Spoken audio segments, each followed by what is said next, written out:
Well, folks, we're still at it here on this Can-Am. It is the next day. We discovered another issue with it. Once we got it running and idling and all the good stuff, we put it in drive and we're noticing that the machine was just kind of lurching a bit. Like you couldn't hear anything, but you could see that the tires were just kind of doing this, like it wanted to go at idle. So first thing I did was check the idle speed, make sure it wasn't idling too high, but that was fine. Took the clutch cover off, had a look, everything looked okay. Shut it off, got in here, started wiggling, and noticed that the clutch had a little bit of play in the one-way clutch part right here. Obviously it sits on there like so. The rest of the clutch is behind me here. This bearing on the one-way clutch blew out.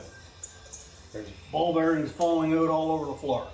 So we used our handy dandy clutch puller, pulled it off. Now we're gonna go look at getting this guy off, and well, you can see there's literally one bearing left in there.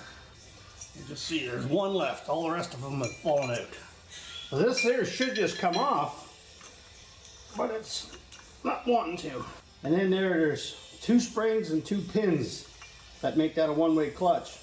I wonder if the bearings in there that are jammed it up. That's what it certainly looks like. Anyways, we'll get at this and see what we can figure out. Okay, things are starting to finally cool down here. I finally managed to get the one-way clutch off. Okay, sits on there like that. There's 2 bearing surfaces in here. Okay, this is where your bearing is supposed to sit. This little collar sits on there like that. Okay, so in this case what happened was these bearings blew apart, and I showed you a video, I don't know if you've seen it, the little ball bearings. There was like 5 that fell out frontwards. And then you got these little springs that sit in there like that. And that's how your one-way clutch works. Normally you just line them up, pop them off, and those will fall out or shoot out depending. And again, they kind of ride in these little slots in here.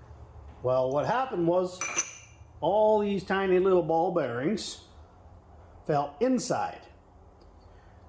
And they were jamming up the works.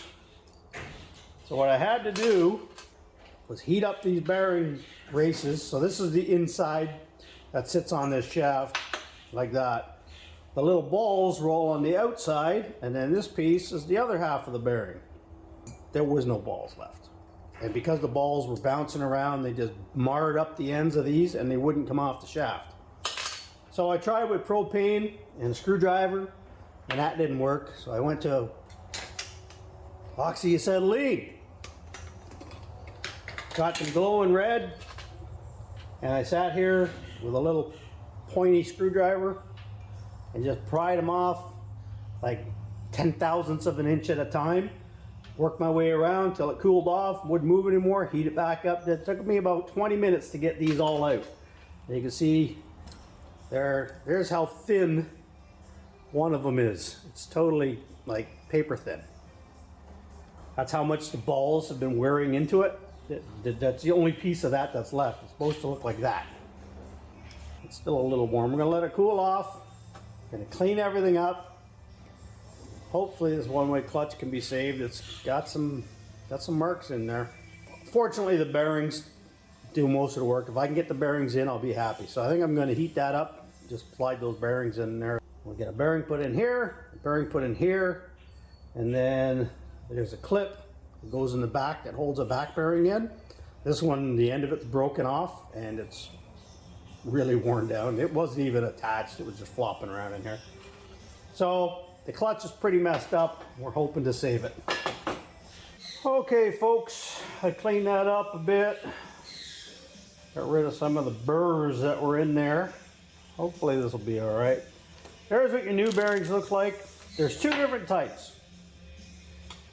There's ones that are open here and you can see the balls and they're held in with a little metal retainer. And then you have these with the plastic that keeps the dirt out. The thing about these is you can't get them too hot. The plastic just melts.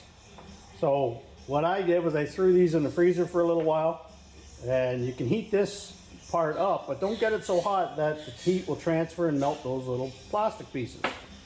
I'm just going to blast it with a propane torch for a minute. Get it a little bit hot, and hopefully I can just tap these bearings in. I can use the press, it's not a big deal. It doesn't take a whole lot of heat.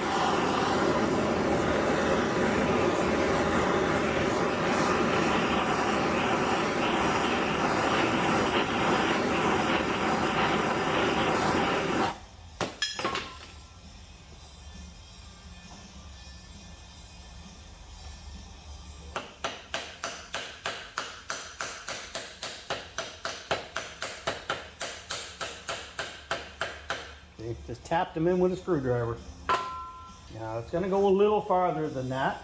Now what we're going to do there is use a flat punch and just hit the outer ever so slightly. Never, ever, ever tap on the inner race. Okay, so there's just a little lip there where it goes down inside, maybe 20 thousandths of an inch. Now we'll do the same for the inner one. Now this one needs to go down far enough that I can put the clip in.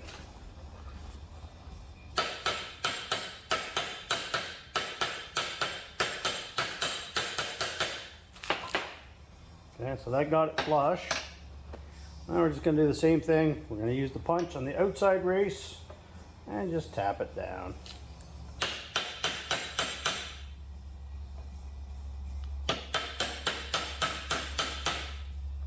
Okay, so you can see it again, 20 thousandths or so.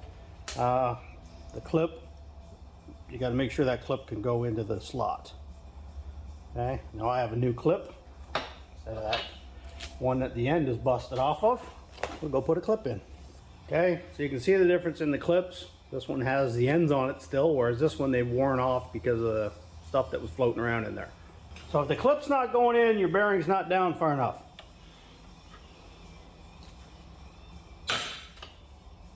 That's all it needed. Okay, I just tapped the outer race beside the clip and that popped it in right away. Okay, so there's what you're looking at. New bearing here, new bearing there. They roll real easy and the clip is in. The next thing you want to do is grease. Okay, now this is the grease you're supposed to use.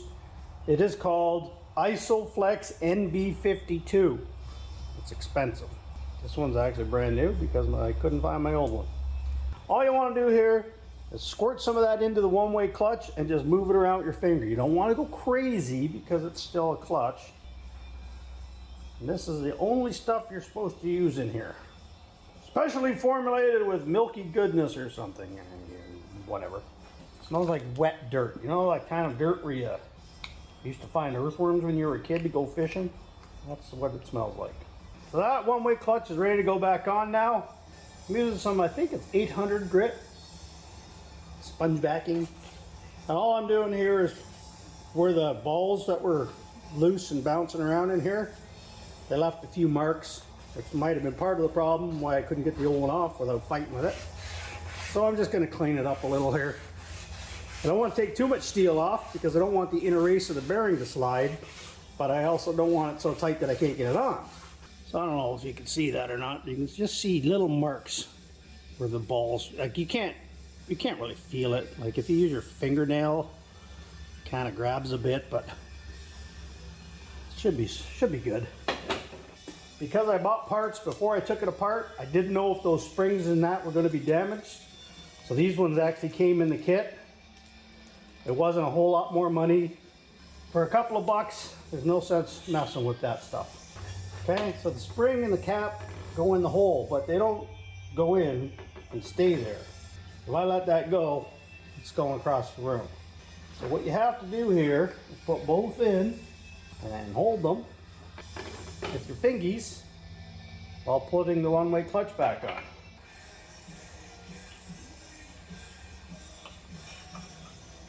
Go. You can hear them, they click. Okay, so that's them. They get pushed in and then they'll release. And it should not roll back without trying to come off. You see how when you roll backwards, it tries to come out. All right, so there's your one-way clutch installed. Now we get to put things back together. Inner clutch Okay, that just goes over the crankshaft.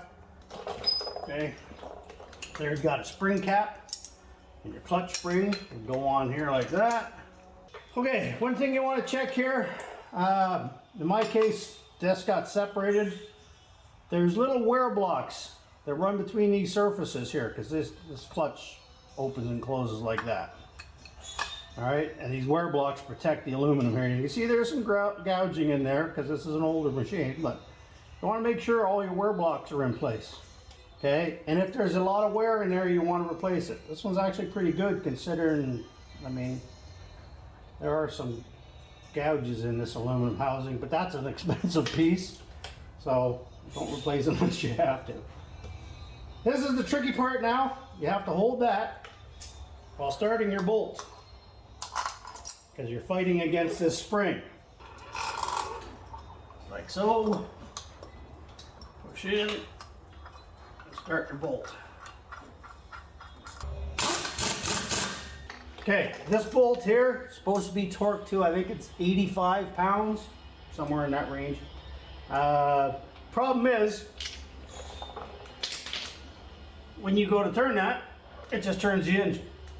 So you have to hold it. Now there's a tool that's kind of like a fork pickle thing that goes in here. It's got a handle. I don't have that tool. Okay folks, I went ahead and put it all back together. I didn't think you needed to see me torque a bolt or put a belt on. It's pretty rudimentary stuff. Anyway, let's give her a dance and see if we fixed it or not.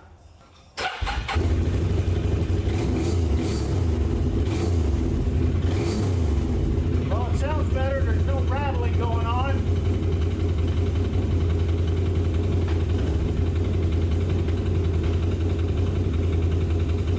Okay, so at idle in here.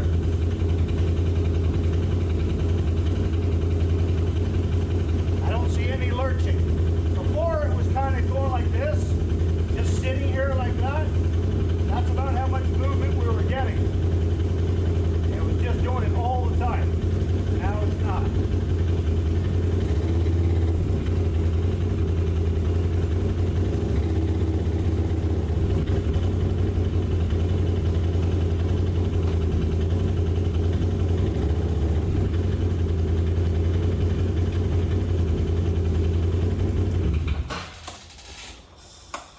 Well, looks like we got that one fixed.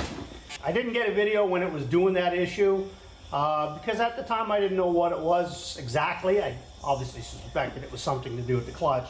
One of the other things that can cause that symptom of that lunging is a high idle.